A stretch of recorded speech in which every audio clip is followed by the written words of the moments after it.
Ah, Madame Amardiane a demandé naka la ñuy comporter avec les femmes si on est élu.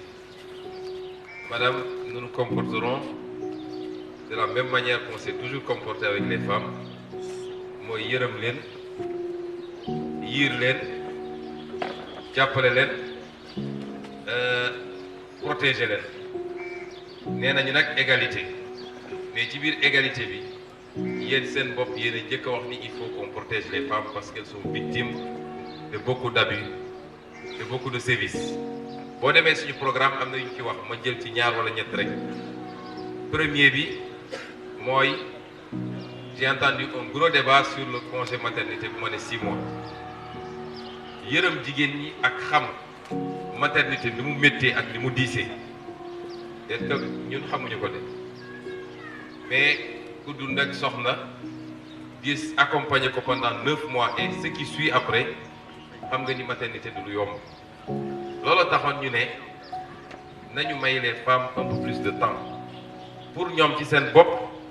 mais également pour l'enfant parce que xale bu tooy xepp dafa soxla la chaleur maternelle dafa soxla le lait maternel il faut que les femmes allaitent le plus longtemps possible parce que loolu dafa baax ci développement physique et intellectuel de l'enfant donc loolu suñ ko waxee investissement la ci société bi parce que impact économique yi ci qualité xale yi ñuy am loolu mënoo ko xayma quantitativement mais dafa am solo ci société bi mais quand on dit qu'on donne un congé maternité de 6 mois le congé est un droit c'est pas une obligation jarul débat bu gudd la femme qui voudra prendre un congé de 6 mois pourra la prendre la femme qui veut prendre un congé de 2 mois peut s'arrêter à 2 mois parce que c'est un droit simplement c'est pas une obligation moi j'ai été fonctionnaire pendant longtemps je restais 4 ans sans prendre un congé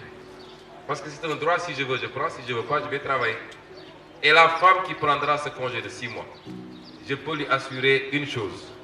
parce que dañ ne way suñ ko defee les entreprises ne voudront pas recruter les femmes l'État qui prend une mesure est-ce que vous savez ce que c'est qu'un État qui prend une mesure si c'est un État sérieux se donne les moyens d'appliquer correctement cette mesure aucune femme ne sera discriminée parce qu'elle est femme ou parce qu'elle a pris un congé de 6 mois. Ça, je peux le garantir à toutes les femmes, aussi bien dans le public que dans le privé. Maintenant, nee nañ leen aussi, les femmes sont victimes de beaucoup d'abus. Gis nañ ni tey sooy seet yenn pandémie yenn feebar yi comme VIH ak yu demee noonu statistiques yi wane na ni femmes yi la gën a dal les cas d'abus sexuels ci femmes yi lay gën a dal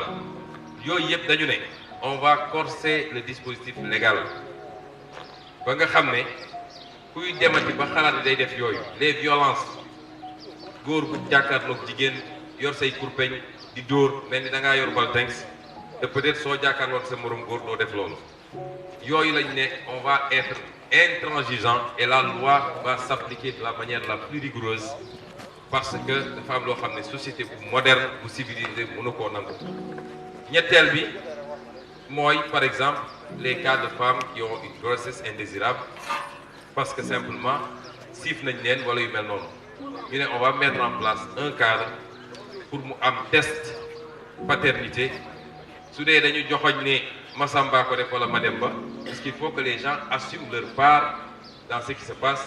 munoo def li ngay def ba pare bàyyi benn xale bu ndaw mu yor xale war a débrouiller moom donc si le test de parité est positif